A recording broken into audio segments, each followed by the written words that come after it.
Teman-teman sekalian, hari ini kita akan belajar sesuatu yang pokok, yang simple. Masih dalam rangkaian fikih salat. Sekarang kita masuk pada pembahasan yang penting, yang kadang-kadang terlupakan karena mungkin ada kesibukan, karena mungkin ada sifat buru-buru, sehingga amalan ini yang sangat ditekankan oleh Nabi dengan bahasa cinta. Nabi itu mengungkapkan pada sahabatnya Mu'adz bin Jabal dengan kalimat, karena cintaku padamu ya Mu'adz. Ya, lalu diajarkan oleh Nabi satu kalimat. Kalimat ini dibacakan setelah sholat. Jadi materi hari ini doa utama pasca sholat. Saya ulangi, doa utama pasca sholat. Nah, teman-teman, referensinya akan ditemukan satu dalam kitab namanya Fathul Bari fi Syarah Sahih Al-Bukhari. Penjelasan tentang hadis-hadis yang tertuang dalam kitab Sahih Al-Bukhari. Sahih Al-Bukhari ini termasuk kitab penting. Nama panjangnya lebih demikian: Al-Jami' As-Sahih Al-Musnad Al-Mukhtasar min Umuri Rasulillah sallallahu alaihi wasallam wa sunanihi wa ayyamihi. Itu nama lengkapnya. Bisa diulang? Karena panjang kita singkat jadi Sahih Al-Bukhari. Nah, saya ingin tadi bacakan, bukan ingin menunjukkan saya hafal, bukan. Ingin menunjukkan algoritma di kitab ini. Di setiap kitab hadis itu punya algoritmanya sendiri, punya petunjuknya sendiri. Al-Jami', Jami' itu kitab hadis yang menghimpun tema beragam. Ya, jadi kitab tematik hadis ini berisi tentang tema-tema kehidupan. Beda dengan Sunan. Anda pernah dengar ini enggak? Sunan Abu Daud, Sunan At-Tirmidzi. Nah, Sunan itu kitab hadis yang disusun berdasarkan topik fikih. Ya, fikih. Misalnya kita ingin belajar tentang cara berwudu yang benar. Belajar tentang dalil-dalil sholat. Dalilnya apa saja. Itu kitab Sunan. Kalau Anda ingin mencari inspirasi tentang para periwayat hadis sehingga ingin meneladani itu. Teman-teman yang perempuan, Sayyidah Aisyah istri Nabi itu kurang lebih beliau mengoleksi 2000 hadis. Nah, itu menjadi bagian dari karakter kehidupan beliau. Sampai dari 2000 itu beliau pernah mendalami kedokteran. Sampai dikenal pakar di bidang kedokteran. Sayyidah Fatimah pakar di bidang keperawatan. Ya? Nah, dalam konteks itu kalau Anda ingin meneladani kehidupan beliau dan mengambil sebagian pengetahuan ilmunya untuk dipelajari, yang disimpulkan oleh para ulama sepertiga ilmu dunia itu ada di Sayyidah Aisyah. Maka keluarkan hadis-hadisnya, pelajari. Nah, tadi saya di depan ada anak-anak kan? Dari yang bayi sampai tumbuh gitu kan. Itu ada perjalanan anak-anak hebat di masa Nabi yang mereka punya visi panjang sampai jadi orang hebat di masa depan. Sampai dari sekian itu ada 3 orang yang masih kecil-kecil, ya kurang lebih mungkin 5-6 tahun, itu datang ke depan Ka'bah, langsung berdoa, mengatakan, 3-nya berkomitmen, ya Allah, mohon jadikan aku seorang pemimpin di masa depan. Presidennya lah kalau kita tuh ya. Yang satu mengatakan, ya Allah, karena dia ngambil presiden, jadikan aku panglimanya. Yang satu mengatakan, ya Allah, karena dia sudah ada panglima dan presiden, aku nggak minta banyak, ampuni aja dosaku. Jadi ulama gitu kan. Nah, tiga-tiganya mereka jadi sesuai dengan permintaan dan doanya masing-masing. Gitu. Tiga-tiganya. Itu sosok-sosok hebat. Kita akan temukan Ibnu Abbas, Ibnu Umar, Ibnu Amr bin As, masing-masing punya koleksi hadis. Ibnu Abbas itu kurang lebih 2000 hadis. Ibnu Umar kurang lebih 2500 hadis. Dan itu orang-orang hebat yang kemudian jadi sesuatu di masa depan. Nah, kalau kita menginginkan referensi tentang pencarian hadis, hadis ini ditemukan di mana? Di urutan apa? Maka cari namanya kitab Mu'jam. Mu'jam. Ya, misalnya Al-Mu'jam Al-Wasit, ya, Mu'jam At-Tabrani, ada Al-Kabir, ya, ada As-Saghir, ada Al-Wasit. Itu tiga-tiganya adalah referensi untuk menemukan hadis dengan cepat. Sekarang bisa menggunakan metode komputerisasi ya, diklik tinggal ada. Dulu manual. Nah, di kitab Jami ini isinya tematik, teman-teman. Jadi kalau kita ingin tahu tema-tema kehidupan Nabi dalam kesehariannya selama 24 jam misalnya. Nabi ngapain aja sih? Dari bangun tidur sampai tidur lagi. Nah, Imam Al-Bukhari punya peran dalam mengumpulkan itu. Sehingga beliau keluarkan ini kurang lebih dengan penempatannya ada 7000 hadis. Yang disebutkan terpisah ada kurang lebih 4000 hadis. Dibagi ke dalam 97 tema. Ya, dari mulai tema kitab Badul Wahyi, legalisasi kenabian, kemudian tema iman, Kitabul Iman. Anda kalau bertanya, Ustadz kenapa sih saya tuh kalau misalnya sedang semangat, imannya naik, amalannya juga cepat, sholatnya rajin. Tapi kalau sedang turun, kan? Nah, tiba-tiba misalnya jangankan yang sunnah, yang fardu aja kadang terlambat misalnya. Gimana cara naikinnya supaya kuat dan dijaga supaya nggak turun? Maka Anda keluarkan kitab iman, topik yang kedua, tema kedua. Ada 57 hadis di dalamnya, ada beberapa subtema. Nanti ada dianalisis penyebabnya. Misal ada karena terlalu fokus dunia, ya menyebabkan pencarian akhiratnya jadi lemah. Ada karena mohon maaf maksiat sehingga taatnya itu melemah. Ada macam-macam. Al-imanu yazidu wa yantaqis, kesimpulannya yazidu bil taat wa yantaqisu bil maksiat. Kadang-kadang iman itu naik turun, naik dengan ketaatan, kebaikan, turun dengan maksiat. Dari turunan ini macam-macam. Ada bahkan tema tentang bisnis, tema tentang dagang. Kitabut tijarah, teman-teman yang berdagang, berbisnis, keluarkan hadisnya. Nanti ada ayatnya, ada hadisnya, ada persoalannya, ada solusinya. Nah, ini terkait dengan kitab doa. Persoalan doa, ad-doa, mengurai hadis tentang doa, spesifik doa yang dipanjatkan setelah sholat.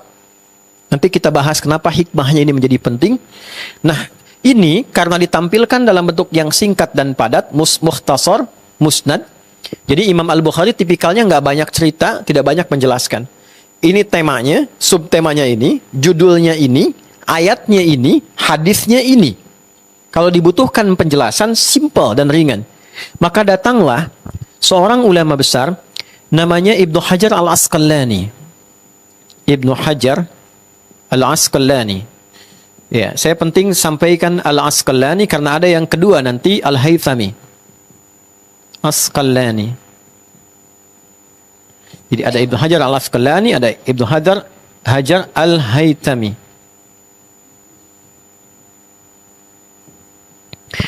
Nah, beliau kemudian menulis satu kitab yang menjelaskan tentang makna Sahih Al-Bukhari ini. Maka beliau beli nama kitabnya, ada 16 jilid, Fathul Bari fi Syarah Sahih Al-Bukhari. Kitab saya ini saya siapkan untuk membuka Al-Bari, rahasia tersembunyi di balik karunia Allah yang maha baik dengan menghadirkan Sahih Al-Bukhari ini. Ya, fi Syarah Sahih Al-Bukhari, untuk menerangkan, menjelaskan kandungan dari hadis-hadis yang tercantum dalam Sahih Al-Bukhari. Jadi teman-teman inspiratif sekali buku ini, termasuk dari jilid pertama sampai akhirnya. Jadi saking menjelaskannya, mohon maaf ya, biografi Imam Al-Bukhari itu diterangkan sampai detil. Kan jarang ada yang tahu kalau Imam Al-Bukhari itu ibundanya single parent. Ya, jadi begitu dilahirkan, ayah ibunya kompak, merawat anaknya dengan baik, usia kurang lebih 2 tahun ayahnya meninggal. Dan tidak selesai di situ ujiannya. Al-Bukhari kecil, kemudian diuji dengan penyakit, matanya bermasalah sampai buta. Jadi kesimpulan medisnya nggak bisa lihat. Nah, tapi apa yang terjadi? Ibunya tak putus berdoa. Ya, sehingga dengan doa itu dan wasiat dari suaminya, menjadikan Allah mengganti kekurangan yang terlihat di matanya dengan ketajaman mata hatinya. Jadi saking kuatnya mata hatinya itu sampai ke ingatan beliau, apapun yang disampaikan itu seketika ingat dan tidak lupa. Itu saking dahsyatnya. Sampai satu kali, saya coba bahas ini dulu ya untuk inspirasi. Satu kali beliau ketika mulai belajar, namanya kutab. Kutab itu dulu tempat di area masjid untuk belajar Quran. Assalamualaikum warahmatullahi wabarakatuh. Jadi satu kali ketika dikirim usia yang sangat belia, 4 tahun, 5 tahun dia, itu matanya nggak bisa lihat. Dituntun oleh asisten, masuk ke dalamnya, bergabung dengan rekan-rekannya sudah cukup agak senior, remaja dan sebagainya. Nah, lalu dibacakan surat Qaf pada masa itu. Ya, setelah selesai, gurunya tanya siapa yang hafal. Dalam satu kisah ya, siapa yang hafal? Tanpa diduga, Al-Bukhari kecil satu-satunya orang yang angkat tangan. Dipanggil ke depan, gurunya takjub begitu dipanggil, coba ulangi. Ini bukan sebelumnya punya hafalan ya. Bukan yang sudah hafal sebelumnya dipanggil. Ini baru dibacakan sekali, langsung hafal. Begitu dibacakan, ternyata bukan hanya sekedar bacaannya benar. Tajwidnya, makhrajnya, sifat hurufnya itu bagus sekali seperti gurunya. Sampai saking kagumnya gurunya berkata, minal an, atau kama qala tadrusul hadis. Anakku sayang, kamu dari sekarang belajar hadis ya. Saking peka dan sensitifnya, feeling gurunya itu. Kenapa mengatakan demikian? Karena gurunya punya kesimpulan, Quran itu mudah, gampang. Hadis tidak mudah. Jadi menghafal Al-Quran lebih mudah dibandingkan menghafal hadis. Ya, lebih mudah. Maka siapapun saking mudahnya Quran, kenapa? Karena ada jaminan dari Allah. Walaqad yassarnal Qur'ana lidzikri fahal mim Muddakir 4 kali disebutkan. Ya, di Quran surah ke-54 itu. Ya kan? Masih ingat ayatnya?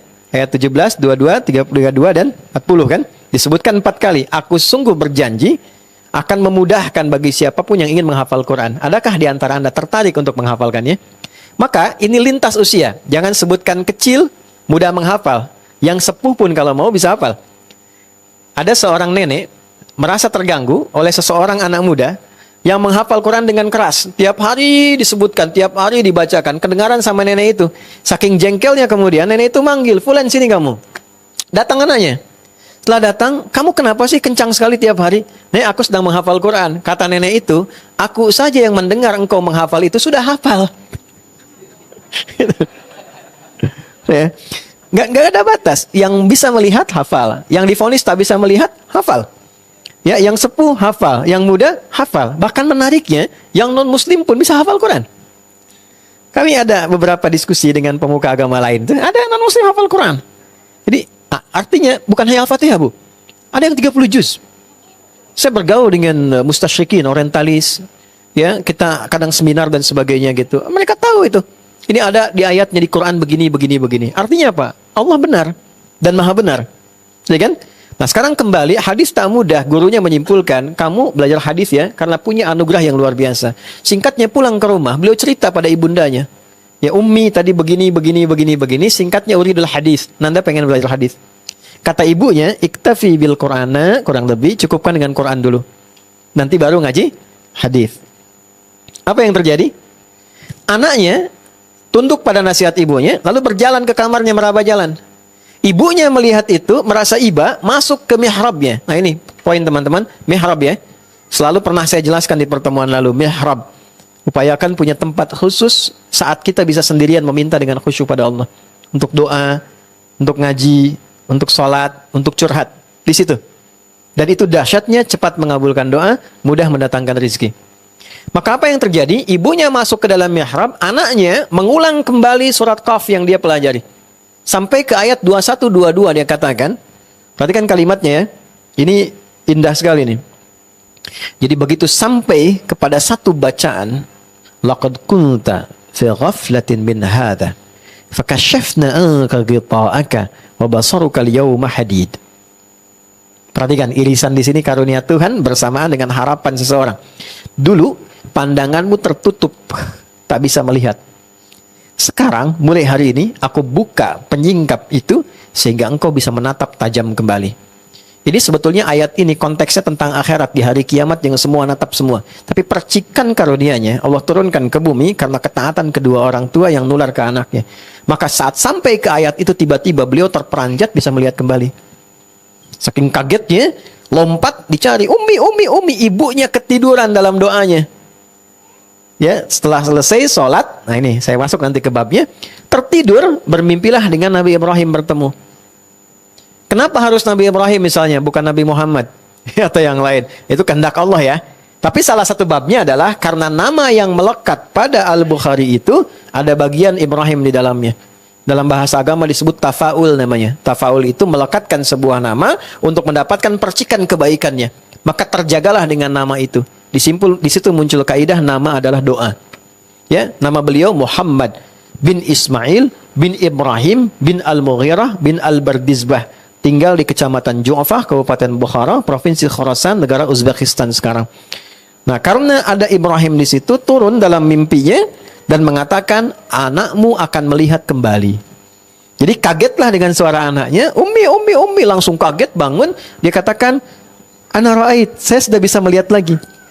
Kata ibunya, rubbama ra'aitu biqalbik. Rubbama ra'aita biqalbik. Mungkin ananda melihat dengan hatimu. Kata Al-Bukhari, kecil, tidakkanlah Ummi. Bara'aitu bi'aini. Saya lihat dengan mata saya.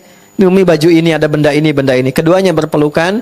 Dari situlah mulai belajar hadis sampai jadi ahli hadis dan menuliskan Al-Bukhari 16 tahun. Sebagian ditulis di Mekah di Masjidil Haram dan diakhiri di Masjid Nabawi dan mengatakan ini hujah bekal pertemuanku dengan Nabi SAW. Jadi ini pelajaran besar, kan rindu sama Nabi ya? Pengen ketemu Nabi kan? Ditanya balik tuh melalui kisah ini. Kalau pengen ketemu Nabi, apa yang dibawa sebagai kebanggaan ketika bertemu Rasulullah? Al-Bukhari itu membawa karya ini sebagai hujah supaya nanti ketemu Nabi punya sesuatu. Gitu. Nah, di antara bagian pembahasan ini ada irisannya dalam kitab doa, dijelaskan keterangan tadi oleh Syekh Ibnu Hajar Al-Asqalani, Imam Hafidh. Hafidh itu yang hafal 100.000 hadis dengan sanadnya dalam ilmu hadis. Diterjemahkan di sini dalam kitabnya, ada di jilid yang pertama di muqaddimah. Anda bisa cek di situ. Ya, kurang lebih di halaman 306 kisah yang tadi saya uraikan. Nah, sekarang kita masuk pada intinya. Ini di juz yang ke-11. Juz 11. Halaman 137 sampai 138. Periwayatnya nanti ada sahabat Mu'adz bin Jabal, sahabat utama. Nanti ada beberapa yang lain juga. Kemudian hadis ini dikutip juga dan ditampilkan nanti oleh Imam At-Tirmidzi, termasuk Imam Ahmad sebelumnya, Ahmad bin Hanbal, muridnya Imam Syafi'i. Kemudian juga ada Abu Daud, ada juga Imam An-Nasa'i. Baik, jelas? Nah, kalau sudah jelas, kita akhiri pertemuan kita. Ini referensinya dulu ya. Maksudnya kajian kita tidak hanya informasi yang disampaikan, tapi ada sumbernya sehingga nanti bisa dilacak dan bisa dicari. Yuk, kita langsung masuk kepada inti hadisnya. Ini sanad namanya. Ya, ini keunggulan dalam Islam itu ada sanad. Sanad itu referensi yang tersambung pada sumber primernya. Nah, agama kita terjaga dengan itu. Jadi semua orang tidak bisa mengarang. Ini yang memproteksi, menjaga supaya ajaran agama itu tetap orisinil. Kalau tidak, semua orang bisa berpendapat tentang ajaran agama yang dia anut. Maka Islam dari awal sudah memproteksi itu. Nggak bisa semua orang itu berpendapat tentang agama. Ada bagian-bagian yang memang sudah dijaga. Namanya sanad. Babnya ada di Sahih Muslim jilid yang pertama. Kalimatnya, laulal isnadu laqala man sya'a ma sya'a. Kalaulah tidak ada sanad, semua orang nanti bisa berpendapat sesuai dengan seleranya.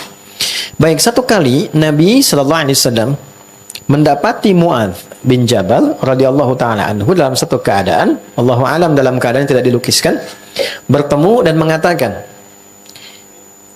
perhatikan kalimatnya indah sekali ya kalau di bahasa kita itu, Mu'adz, karena cintaku padamu, seorang sahabat Nabi loh, level tertinggi, ya kan? Memberi contoh pada kita, kalau punya sahabat, apapun dan bagaimanapun statusnya, cintai dia. Karena sahabat Nabi itu beragam, nggak sama. Status sosialnya beda-beda. Bilal tidak seperti Uthman. Siapa Bilal dibanding Uthman? Uthman kayanya luar biasa. Abdurrahman bin Auf tak terkira hartanya. Bilal punya apa? Punya tenaga. Status sebelumnya budak yang dimerdekakan oleh Allah melalui tangan Abu Bakar. Beda dengan Ali bin Abi Thalib. Ali bin Abi Thalib sederhana hidupnya, terbatas sekali, Pak. Mungkin masuk kategori miskin kalau ada survei kekinian, gitu kan? Sensus kekinian. Tapi ilmunya lebih kaya dari orang kaya sekalipun. Pertanyaan terdekatnya adalah, apakah Nabi memberikan perlakuan berbeda pada golongan sahabat ini? Tidak. Jadi sahabat terindah itu pergaulannya tidak dibatasi dengan status sosial. Jadi kalau Anda punya teman yang memberikan perhatian lebih dengan status sosialnya, itu belum menjadi sahabat yang sejati. Karena contoh dalam Islam, persahabatan itu tidak diukur dengan status sosial, tapi diukur dengan bagaimana cinta kita bisa diterjemahkan melalui perhatian yang terbaik yang mendekatkan sahabat itu pada Allah Subhanahu wa taala. Itu poinnya. Ya, dan itu perilaku ya, bukan modus ya. Hati-hati ya. Hati-hati, bukan modusnya, ayo kita mendekat kepada Allah. Modus, cek dulu gitu ya. Salatnya benar enggak, latar belakangnya bagaimana dan sebagainya. Baik, karena cintaku kepadamu, aku akan berikan satu doa yang dibacakan setiap selesai salat. Ya. Jadi kalimat fi kulli duburi shalah ya bimakna ba'da salam ijma'an. Kata para ulama yang dimaksud setelah selesai salam. Di assalamualaikum warahmatullah, assalamualaikum warahmatullah, selesai, kemudian biasa ada zikir kan, berdoa ya. Jadi doa setelah salam dalam sholat itu ada, dan itu hadisnya dari Nabi dan ijma' para sahabat meriwayatkan itu. Jelas?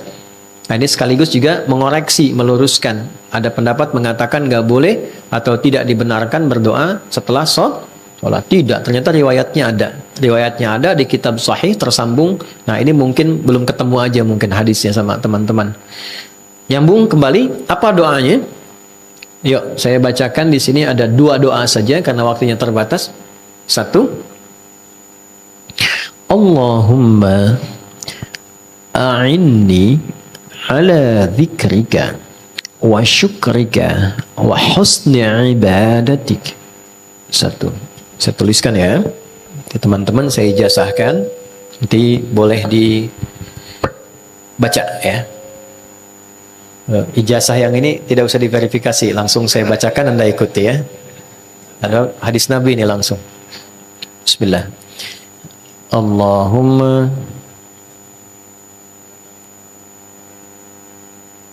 a'inni bismillah. Allahumma a'inni ala dzikrika wa syukrika wa husni ibadatik.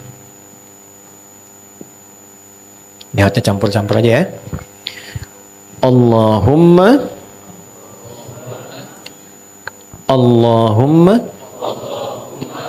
a'inni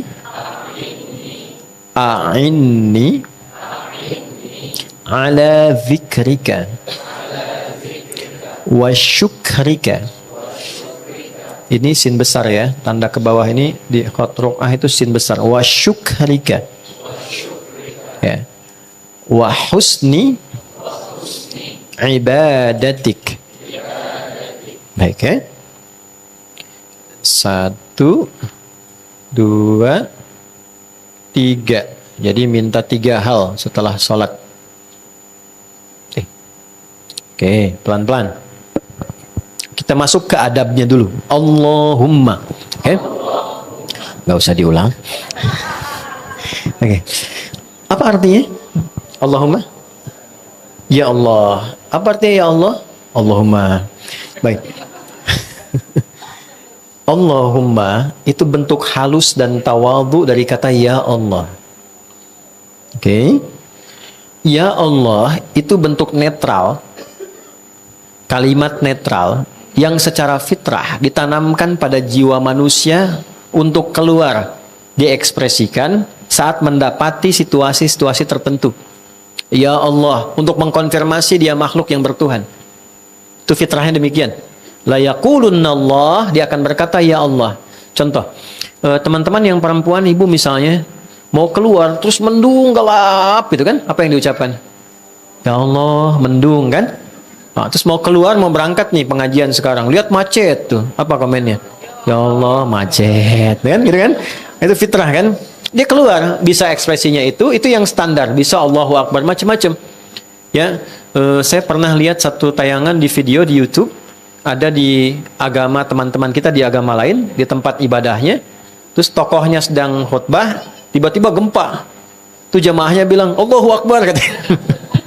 Secara fitrah keluarnya. Nah, jadi kata-kata ya Allah itu konfirmasi kita bertuhan. Bahkan kepeleset pun bilang ya Allah kan. Jalan kepeleset kan ya Allah gitu ya. Itu konfirmasi kita bertuhan. Makanya itu kalimat netral yang umum. Nah, dalam doa kalau kita ingin lembutkan kalimatnya pada bentuk tawadhu yang merendahkan diri kita, doa itu kan minta dari yang rendah ke yang tinggi kan? Nah, maka bagaimana adabnya supaya kita merendahkan, menjatuhkan kepasrahan kita kepada yang punya segalanya. Maka Nabi mengajarkan satu kalimat dalam bahasa Arab namanya Allahumma. Okay? Maka adabnya ketika diucapkan Allahumma itu jangan meninggi. Catat kalimat ini ya. Seseorang yang semakin meninggi, Allah pasti rendahkan serendah-rendahnya. Tapi ketika seorang hamba merendah, Allah angkat-angkat setinggi-tingginya. Itulah kenapa Allahumma itu penting sebagai adab yang mengajarkan pada kita dan mengkonfirmasi kalau berdoa, rendahkan dulu diri kita dan merasakan bahwa kita ini butuh. Gitu. Dan itu sudah fitrah. Anda mau jadi pejabat pun setinggi apapun pasti berdoa. Presiden aja berdoa kok. Orang kaya sekaya apapun pasti berdoa juga. Minimal doa supaya kekayaannya bisa terjaga gitu kan. Yang butuh juga kan. Orang berilmu sepintar-pintarnya berdoa juga. Artinya mengkonfirmasi dia butuh. Nah, jangan dibawa status sosial itu. Tuh. Anda kalau mau kerja, ya public figure ataupun siapapun, ya apapun aktivitasnya pasti kan doa dulu kan. Nah, doa itu jangan terlalu tinggi. Ya Allah, aku mohon ya, mudahkan urusanku hari ini. Nah, itu masih umum. Kalau sudah Allahumma, itu merendah. Allahumma, rendahkan diri kita. Oke, satu. Ini agak mahal ya. Ini ilmunya agak mahal yang diajarkan pada kita. Saya hanya menyampaikan kembali. A'inni. Ini asalnya dari kata a'in. Gini, a'in. Kemudian ditambahkan nun. Sambungkan dengan kepasrahan diri. Nunnya ini nunul wiqayah, penyambung untuk menguatkan jiwa. Maksudnya apa? Kalau berdoa, mesti yakin. Koneksikan diri kita dengan Allah sepenuhnya dan hadirkan keyakinan. Jangan ragu. Bagaimanapun jawaban Allah, terserah Allah. Yang penting saat minta mesti yakin. Itu dulu poinnya. Ya, satu, ada sifat rendah. Merendahkan diri kita. Merendah diri itu hanya pada Allah ya. Kalau pada makhluk rendah hati. Rendah diri itu hanya pada siapa? Allah. Karena kita merendahkan diri sepenuhnya. Sujud itu kan menapakkan yang terhormat di kepala ke lantai. Itu kan perendahan diri sepenuhnya. Ya, rendah diri di kalangan manusia tidak boleh. Karena itu lambang dari pesimis untuk manusia. Tapi rendah diri di hadapan Allah itu kehormatan. Iblis itu menjadi iblis ketika tidak merendahkan dirinya. Disuruh sujud dia nggak mau. Disuruh sujud dia menolak. Baik ya? Nah, kita bedanya dengan makhluk tadi, kita diminta merendah, kita merendah. Adab doa, rendahkan dirimu sepenuhnya. Yang kedua, hadirkan keyakinan sepenuhnya dan koneksikan, sambungkan diri kita sekhusyuknya. Minta dengan khusyuk, yakin punya Allah, sampai merasa punya Allah. Di berdoa itu jangan cuma di sini, maaf. Jangan cuma di lisan. Sambungkan kalimat doa itu sampai terasa pada jiwa, sampai ke sini. Ya, sampai kita merasa doa itu hadir pada jiwa kita, sampai di sini. Di tiga ini ya, ini penting sekali. Ini hal yang paling dasar. Jangan sampai begini, nanti setelah diajarkan Anda tanya, Ustadz saya sudah minta kok nggak dikabulkan. Yang saya khawatirkan bukan masalah permintaannya, adabnya hilang. Ini nggak ada. Baik ya, jadi yang pertama, rendahkan diri kita. Yang kedua, hadirkan keyakinan pada jiwa kita dengan seyakin-yakinnya bahwa hanya Allah yang mampu mengabulkan doa ini, bukan yang lain. Baik ya. Yang ketiga, koneksikan diri kita sepenuhnya dengan Allah. Makanya salah satu keterangan doa disampaikan setelah sholat. Kenapa pasca sholat? Karena sedang terkoneksi, baru dilatih. Kan dalam sholat itu bahasa Arab untuk mewakili makna terhubung, tersambung. Dari kata silah, wasolah, sampai. Silah itu koneksi yang kuat yang sulit diputuskan. Kenapa ibadah ini disebut sholat? Karena sholat itu menghubungkan kita dengan Allah sehingga terhubung dan sulit dipisahkan. Ciri orang berhasil sholat, pasca sholat, dia punya hubungan, keterhubungan dengan Allah. Ingat. Ingat itu kan terhubung. Di mana ditemukan surat 4. Ayat berapa? 103.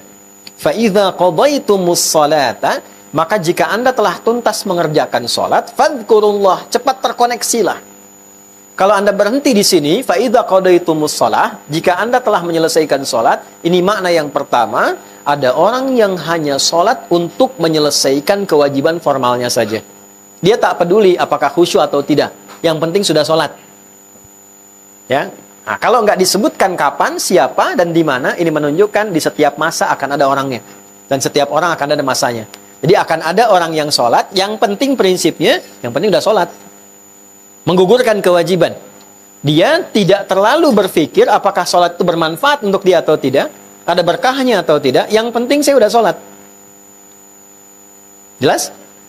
Baik, teruskan. Fadhkurullaha, salat yang sukses itu yang segera mengoneksikan diri kita kepada Allah, tersambung. Qiyaman, baik dalam kondisi sedang berdiri. Nah, ini poinnya.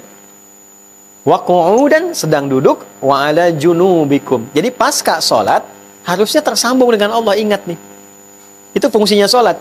Jadi ketika kembali ke pekerjaan ingat Allah. Jadi Anda tidak akan mungkin memilih pekerjaan yang enggak Allah senangi.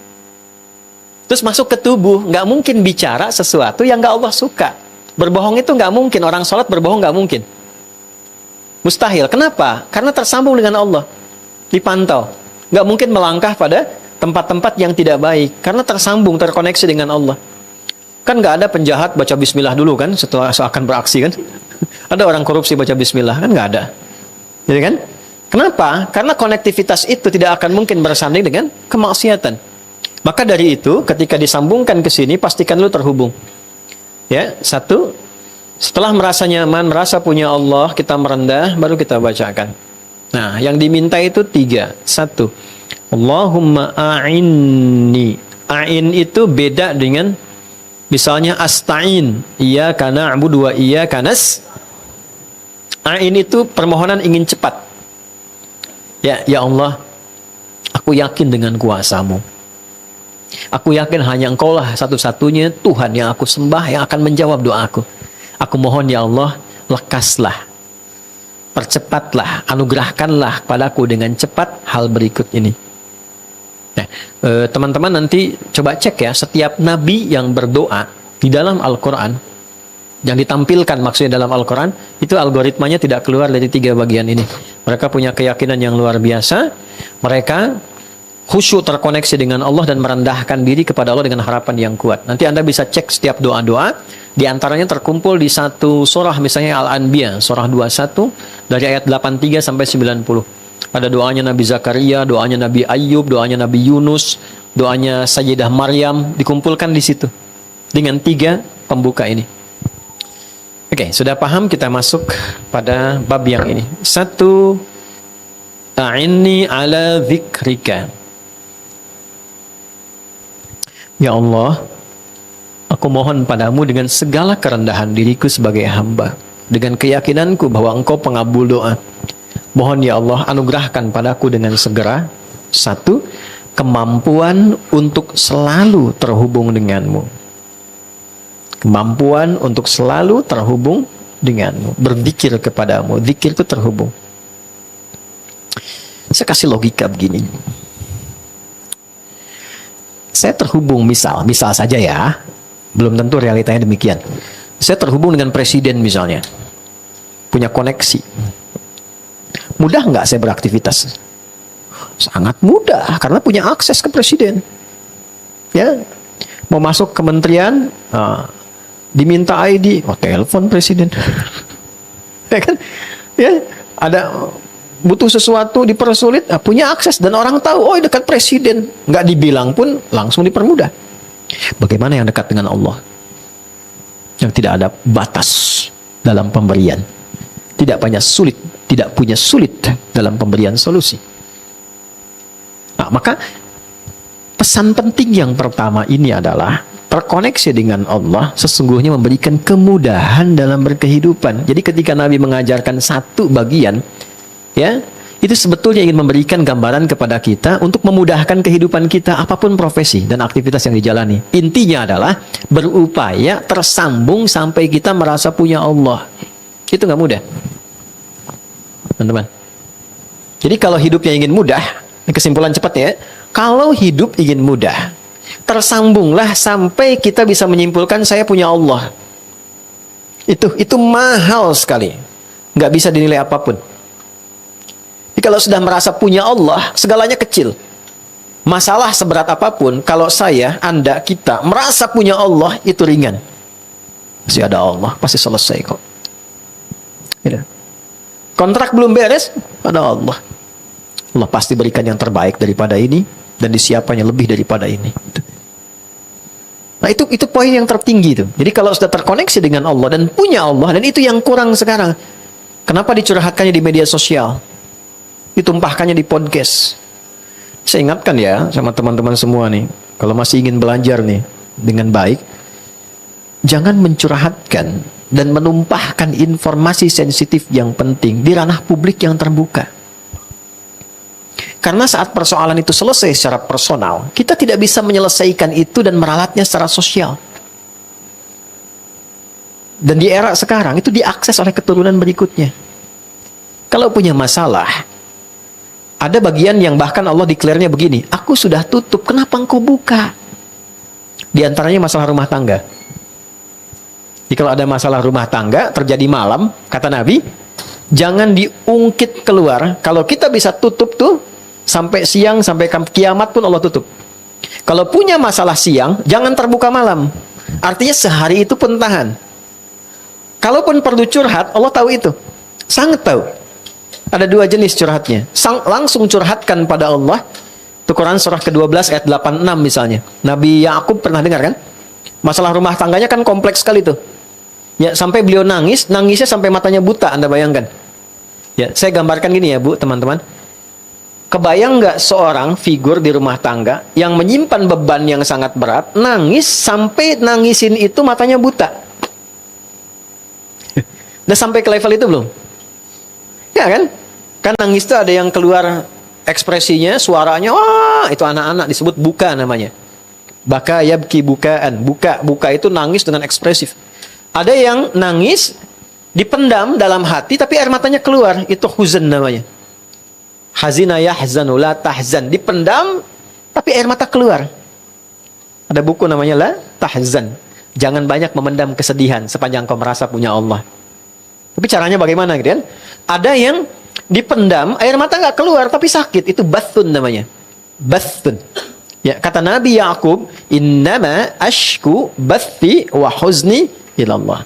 Aku tuh kalau punya masalah berat yang terpendam di jiwa, atau air mataku sampai mengalir walaupun tak ada ekspresi pada wajahku, aku hanya curhatkan pada Allah. Aku hanya percaya Allah. Aku punya Allah.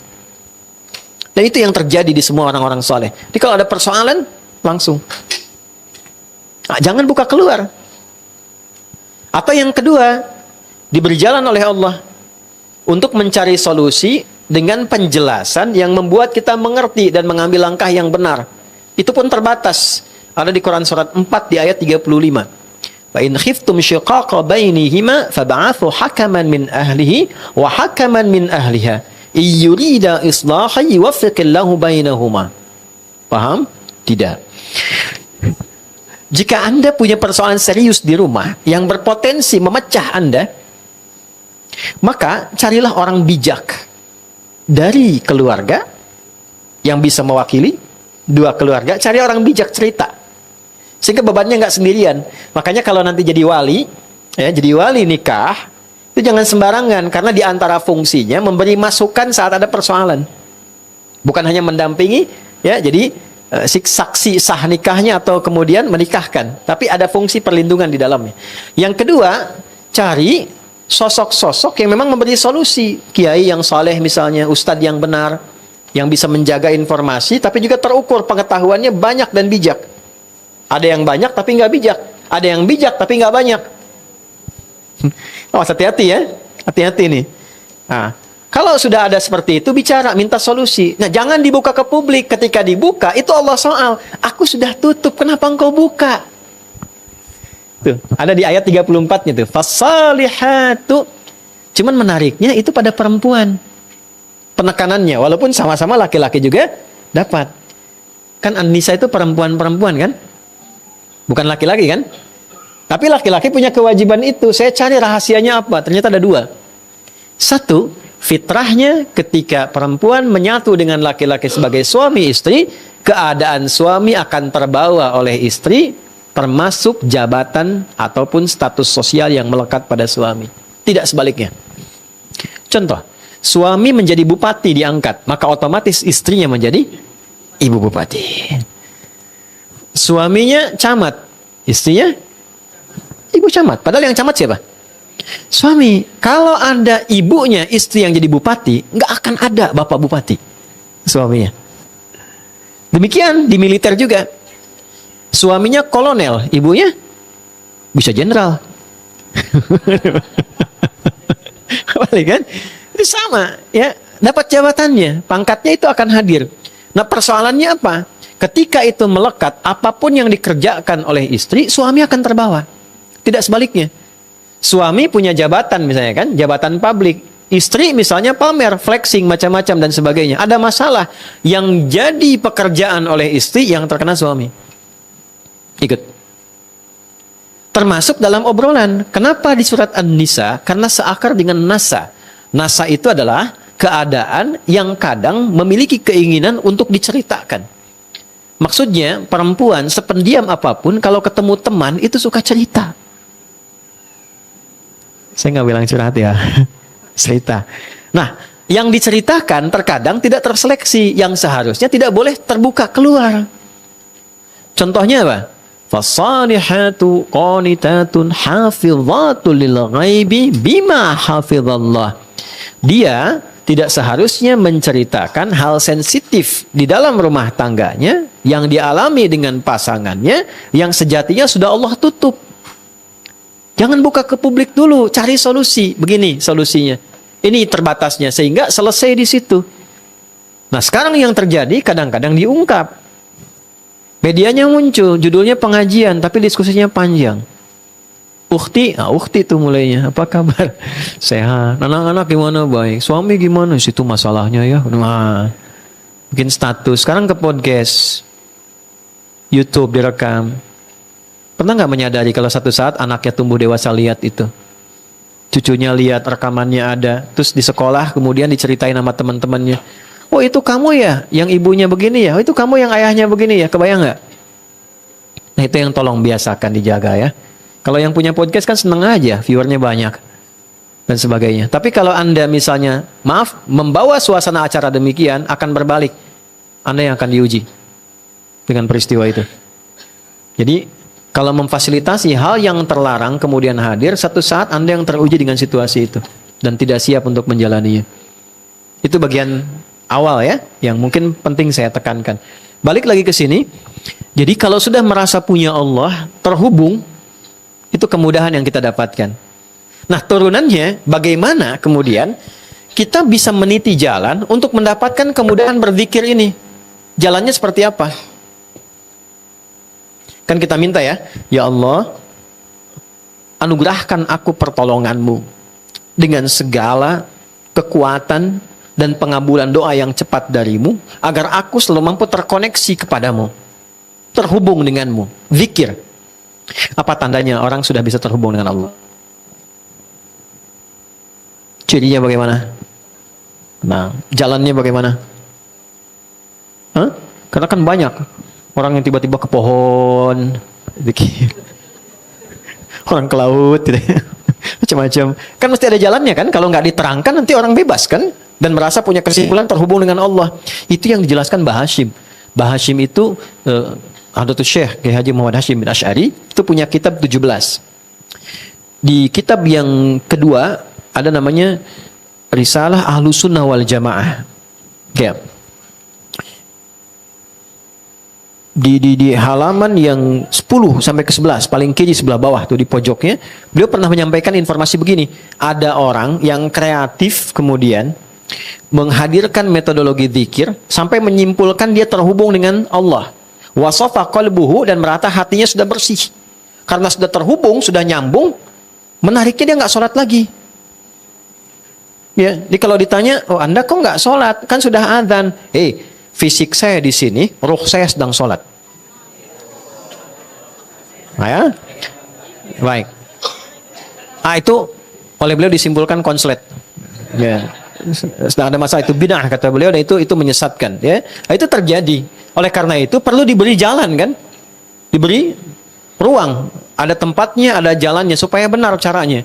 Maka dikeluarkanlah, ditampilkan dalam Al-Qur'an, karena kita minta sama Allah, ditampilkanlah oleh Allah jenis-jenis zikir yang menjadikan kita tersambung kepada Allah.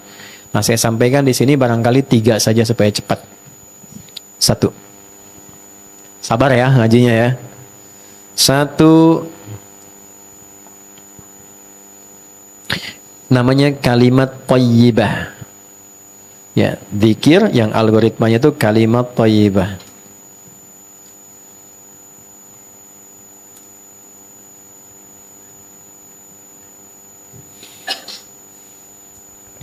Oke. Bentuknya, bentuk kalimatnya cari sesuai kebutuhan. Misal, bisa al-asmaul husna. Dalilnya Quran surat 17 Al-Isra di ayat 110. Qulid'ullaha awid'ur rahman ayyamma tad'au falahul asmaul husna. Jika Anda ingin terkoneksi dengan Allah atau bahkan minta solusi, berdoa, ingin tersambung, sebut Allah, ya Allah, ya Allah, boleh. Atau Ar-Rahman, ya Rahman, ya Rahman. Atau pilih satu nama yang sesuai dengan kebutuhan kita, dan dengan itu Allah jawab sesuai dengan masalah kita. Namanya Al-Asma'ul Husna. Husna itu bukan sekedar indah. Husna itu seakar dengan hasanun, hasanun, hasanah, husnun, ihsanun. Nama yang mengandung sifat keagungan Allah yang indah, yang mengabulkan setiap persoalan yang dirasakan oleh hamba dan diberikan jawaban sesuai dengan kebutuhan persoalan itu. Contoh, misal kita butuh saat bekerja dimudahkan rezeki, sebut ya Razzaq. Ya Allah, ya Razzaq. Jelas? Misal sedang belajar anak-anak, ingin ditambahkan pengetahuan yang kuat, sebut ya Allah, ya Alim, pemilik pengetahuan. Misal sedang ada persoalan yang tak mudah, kita minta solusi, dibukakan kemudahan, kelancaran, kesulitan dihilangkan. Al-Fattah, ya Allah, ya Al-Fattah. Misal ingin mendapatkan kelapangan hati sehingga setiap persoalan bisa diterima dengan lapang, dengan tenang.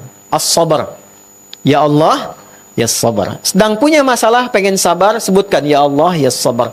Ya Allah, ya Sabar. Nah, disebutkan bukan hanya di lisan, karena zikir. Zikir itu kan tersambung. Lisan itu pengucapan yang diungkapkan untuk membantu supaya hati tersambung.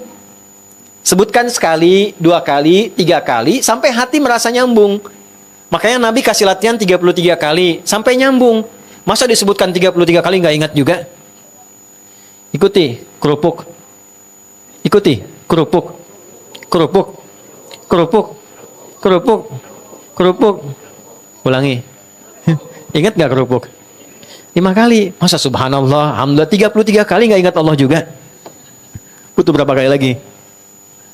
Ya? Nah, kadang setiap kita bisa berbeda. Makanya ada orang datang, ulama yang tahu, yang peka bilang, baca 100 kali ya. Yang ini baca 20 kali ya, ini baca 30 kali ya. Kenapa? Dengan latihan sampai ke situ hati nyambung. Jelas ya? Nah, tapi baca sesuai kebutuhan. Ingin menghafal Al-Asmaul Husna nggak apa-apa. Tapi kalau ingin mohon, cari yang paling efektif yang sesuai dengan kebutuhan kita. Ya, kalau nggak butuh ya sober, nah minta masalah tuh. Karena lawannya kan masalah. Gitu ya? Paham ya? Oke. Misal yang kedua, ada lagi misalnya kita ingin meminta kesuksesan yang membuat segala itu menghadirkan keindahan, kebahagiaan dan Allah ridha. Masya Allah. Ya, Masya Allah. Ingin dibebaskan dari was-was yang membuat kita sering ragu dalam ibadah. Subhanallah. Ingin diberikan kelapangan syukur. Dengan syukur itu nikmat nambah terus. Alhamdulillah. Latihan sampai kita tersambung dengan Allah. Itu kalimat thayyibah. Itu latihannya. 2, Al-Quran. Oh, nggak ada yang lebih indah dari Al-Quran. Insya Allah. Al-Quran itu dahsyatnya. Jangankan kita baca, dengar orang baca sudah ingat Allah kita. Coba buka Murattal tuh. Syekh Sudes baca Quran, Masyadir Rasid baca Quran, Syekh Surem baca Quran. Dibaca langsung menghujam ke hati kan? Langsung ingat tuh. Tiba-tiba ada yang nangis, ada yang tenang, baru dibacain. Itulah indahnya Quran. Apalagi baca sendiri. Apalagi sedang punya masalah, ambil wudhu, bawa mushaf, buka. Dahsyatnya, kadang baru buka, itu ayat yang terbuka sesuai dengan apa yang kita alami. Kadang-kadang demikian. Baca. Kalau tahu kemuliaan ayatnya, baca ayat-ayat yang sesuai dengan kebutuhan kita. Misal sedang punya masalah yang kompleks, yang orang kadang juga meragukan itu, kadang mencela kita, kadang membuat kita pesimis, keluarkan Ad-Duha dengan Al-Insyirah. Sedang ada masalah di rumah, pergaulan, belum kompak dengan kakak, dengan adik dan sebagainya, keluarkan surat Yusuf. Ya. Misal ada persoalan di pekerjaan dan sebagainya, ingin dimudahkan, baca surat Al-Waqiah. Keluarkan. Kalau belum tahu, beli buku-buku yang terkait dengan itu. Kan sudah banyak sekarang bahasa Indonesianya. Baca dulu, sedang gundah, sedang apapun, ingin terkoneksi dengan Allah, ini. Kalau tak tahu, Al-Fatihah. Ya, betul. Al-Fatihah. Karena itu ringkas intisari Al-Quran di Al-Fatihah. Bacakan sampai kita merasakan bahwa jiwa kita sekarang tersambung dengan Allah. Kita punya Allah. Maksudnya itu. Saya punya Allah. Bacakan itu. Ya. Jelas ya? Itu Quran. Upayakan Al-Quran. Nggak ada yang paling indah bacaan itu selain Al-Quran. Kalau nggak percaya silahkan ya. Anak-anak, teman-teman, anak-anak kita semua boleh diajarin Quran tuh. Terus misalnya teman-teman pulang dari kantor ya. Atau dari pekerjaan tuh, kena macet, pusing apa, tiba-tiba lihat anak atau cucu, usia 3 tahun, 4 tahun, dia sedang mengulang-ulang, walaupun ayat itu biasa, Qul huwallahu ahad, itu hilang semua penatnya. Yang ada cuma pengen meluk, gitu ya. Gitu. Itu luar biasa. Pernah nggak ngantar ke sekolah, baca Quran sama-sama? Barengan, ya sebentar ya. Gitu ya. 5 menit ya. Pernah nggak gitu ya? Coba barengan baca Quran, sampai terkoneksi. Oke, yang terakhir, yang ketiga pada bagian pertama ini salat. Dan saya akhiri di sini, nanti setelah penjelasan karena sudah ada panggilannya. Salat.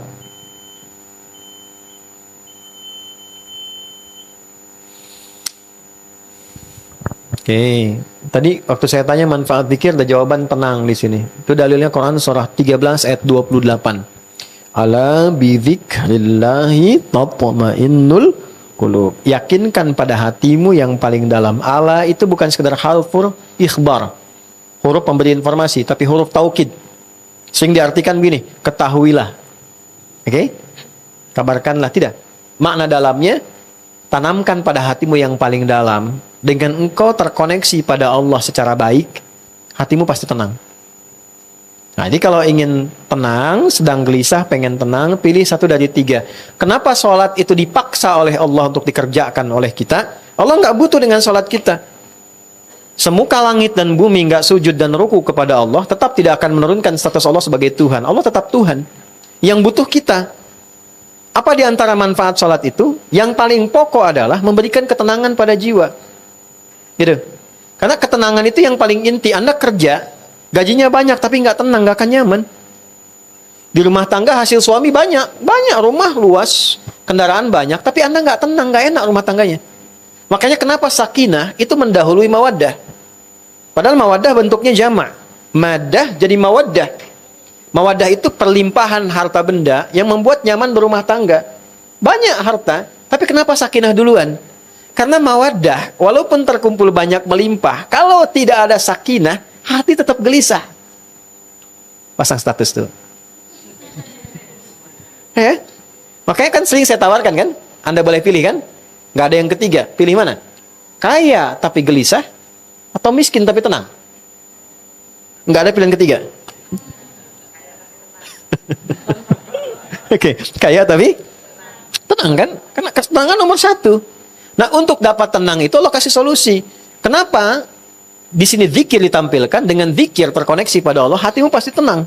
Sampai merasa punya Allah. Jalannya bagaimana? Salat. Dari mana tahu kalau salat itu bagian dari skema mengoneksikan pada Allah? Di Quran surah 20, Thaha ayat ke-14.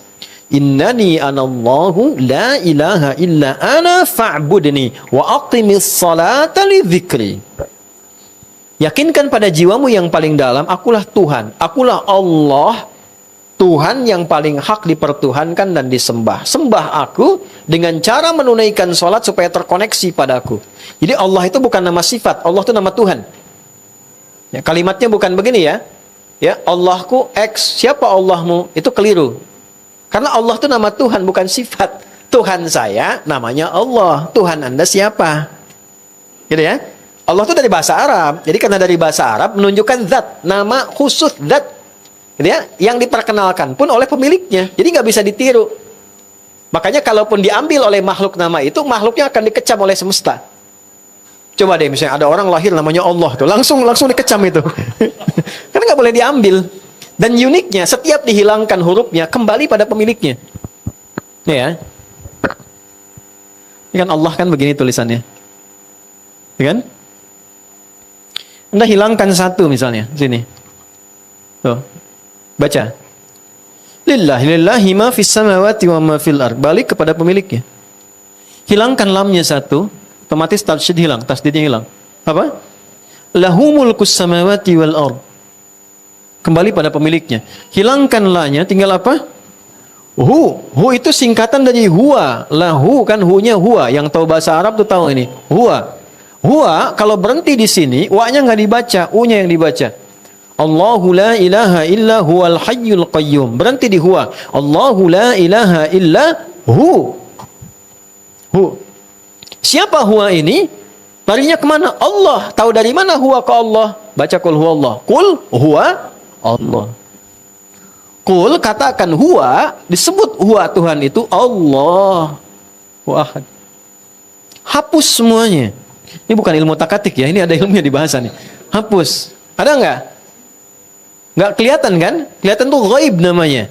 Nggak kelihatan, kita masih yakin turun ayatnya. Alladzina yu'minuna bil ghaib. Siapa ghaib di situ? Allah. Walillahi ghaibus samawati wal ard. Itu Tuhan. Jadi nggak bisa di copy paste. Ya kan? Anda sebutkan nama siapa aja? Sebutkan. Adi misalnya. Hilangkan satu hurufnya. Tuh. Angkatan darat. Hilang, udah gak ada maknanya. Hilang ya selesai orangnya. Ya kan? Nah itu sampai ke titik itu teman-teman. Jadi ini menarik ya. Kemudian Allah katakan sembah aku lewat sholat. Kenapa sholat? Wa aqimis sholata lidzikri. Sholat supaya kalian bisa dzikir, terkoneksi denganku. Nah sholat itu menghimpun semua jenis dzikir. Kalimat thayyibah ada dalam sholat. Ada subhanallah dalam sholat? Ada. Kalau nggak ada berarti Anda saat ruku sujud nggak baca tuh. Alhamdulillah ada? Ada. Kalau nggak baca berarti Al-Fatihahnya kurang kan? Allahu Akbar ada? Kalau nggak baca berarti takbirnya nggak ada tuh. Ya kan? Kalimat thayyibah ada semua. Istighfar ada?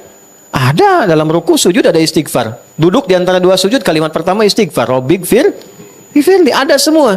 Quran ada nggak dalam sholat? Ada. Al-Fatihah, Al-Quran. Baca surat Al-Quran. Jadi semua yang terkait dengan sholat itulah fungsi koneksi sesungguhnya dalam sholat. Itulah kenapa kita dipaksa sholat. Supaya terkoneksi, supaya hatinya tenang, supaya hidupnya mudah. Saking dahsyatnya, semua yang terkait dengan sholat bikin tenang. Masjid itu tempat sholat. Masuk masjid, tenangnya luar biasa. Antum pilih ya. Pilih nih. Sedang ada pekerjaan, terus tiba-tiba ke rumah. Masuk rumah ketemu istri. Dengan masuk masjid, kosong gak ada orang. Tenang mana?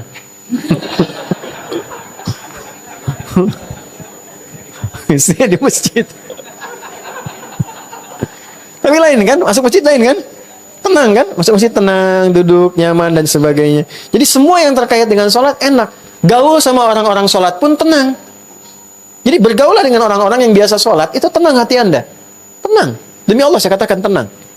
Oleh karena itu, coba hadirkan sholat di rumah. Semuanya sholat bareng-bareng. Suami jadi imam, istri, anak-anak bareng ikut semua gitu kan. Dengan keluarga, itu rasanya akan beda. Auranya akan lain.